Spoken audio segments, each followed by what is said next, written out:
Hello friends in Indonesia and the Philippines, I'm MovieRecap NL and this is a glass house movie. After the apocalypse, the only surviving man among many beautiful girls was in a hurry. Before watching the video, don't forget to like it and write your name in the comments to become the hero of the next film. Let's get started. Viruses that measure the memories of the people in the air remain. The survivors who escaped this disaster managed to stay alive in their own way. These girls who locked their doors and went out approached the houses with caution and mingled with the neighbors. The three sisters named Merjan were the leaders of the countries, and she was separated from her memory because of the virus. Gulkia boasted to her mother about how she abandoned her husband and escaped. The next morning, the family gathered around the table to say a Thanksgiving prayer and repeated the house rules. But at this time, the sisters were discussing who was responsible for protecting the length of their tongues. They were also interested in collecting things taken from the victims killed by Mubin. At night, Sevinch, who was guarding, suddenly protected her angry husband and defeated the one who tried to destroy him by opening his container and calming him down. Sevinch took him home, and her mother gave her the household chores to take care of him.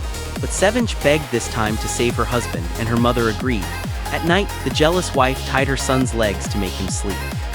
The next morning, the young man started to recover and began to walk around. His noise woke up an unfamiliar girl tied to a tie.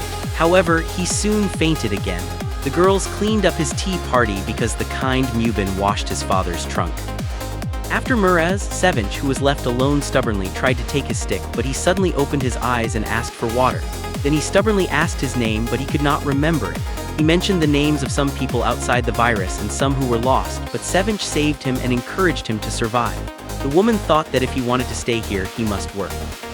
The next day, Gulkia, who brought a book to the stranger, asked about the animals there. Her mother said that all the animals were dead. Sevinch, who had no hope, brought fruit for the man and did not let him go to sleep. After that, she talked about the book she read and melted with the sound. Mubin was annoyed by Sevinch's silence towards the stranger. Muraz did not care about this. At lunchtime, Sevinch, who had been brought by the family, invited him to eat with them, but Muraz's mother strongly objected. The next day, the family told Gulkia about horses and gave her a rough drawing of a horse, telling her she needed a knife to make a horse. Without letting the elders know, Gulkia gave the knife to the family. The next day, Merjan saw the knife at the stranger's place and showed the horse statues made for Gulkia. Merjan, who was angry, started to gather them and ran away. When the noise started, the sisters quickly ran inside and Sevinch was hit unexpectedly.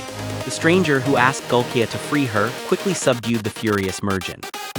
Seeing the bruises on her eyes, the stranger who came to Sevinch said that her feelings were a wild celebration of proof. The next day, the stranger saw Mubin's collections and said she came for a game of chess. The things packed in the box had to be remembered the next day.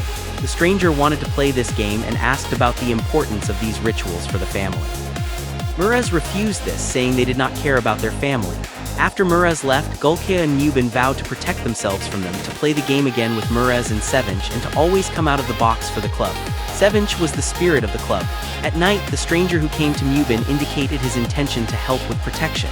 Muraz rejected the girl's offer and the stranger who left from there insisted that everyone here has their own duties and met a woman.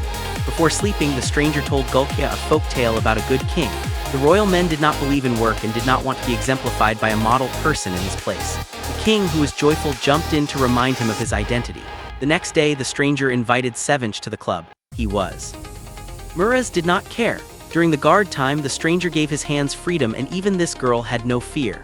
Mubin, his father, and the stranger went in and out of the train tunnel playing their game and guarding the place. The stranger rushed away, and Mubin came running to ask how important the things he saw were.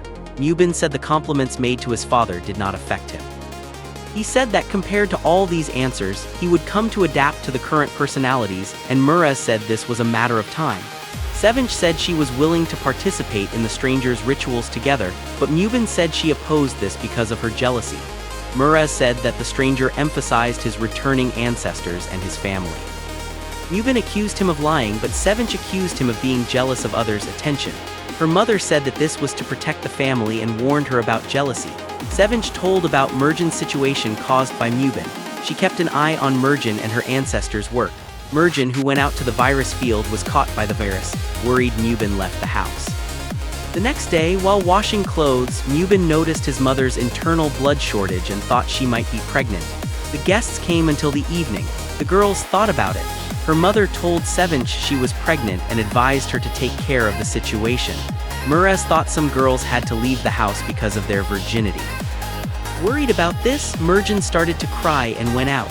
Mubin, whose reputation disappeared, remembered the harm caused by the virus years ago. The stranger who brought Merjan back said Mubin had no faults. During the guard time, Sevinch noticed the girls inside the house were cold because of the fire. She realized they wanted to drive her out of the house and told her she had to live with them.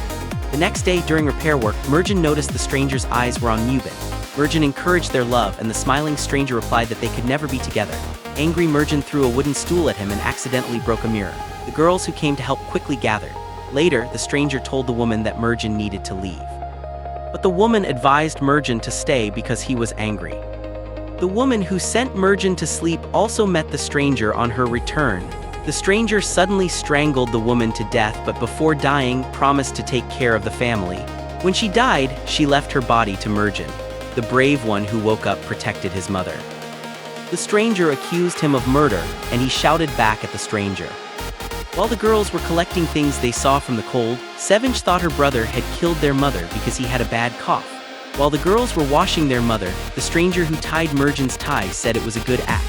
Then the stranger opened the mirror and said that those close to her forgot who they were and wanted to forget everything, but the virus did not affect her much.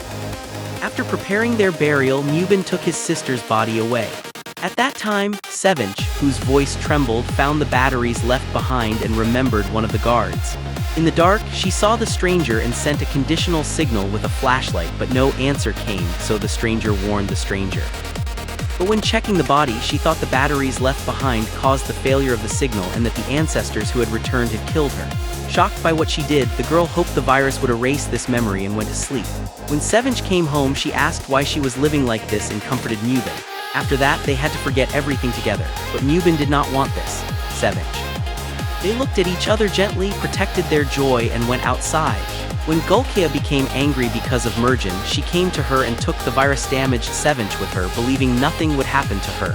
Seeing that the virus was harming her, Mubin fell into despair. The stranger remembered everything with him. Mubin. After that, the girl also did not accept the reason for the spirit. Sevinch told Gulkia not to wear a mask and reminded Mubin of everything.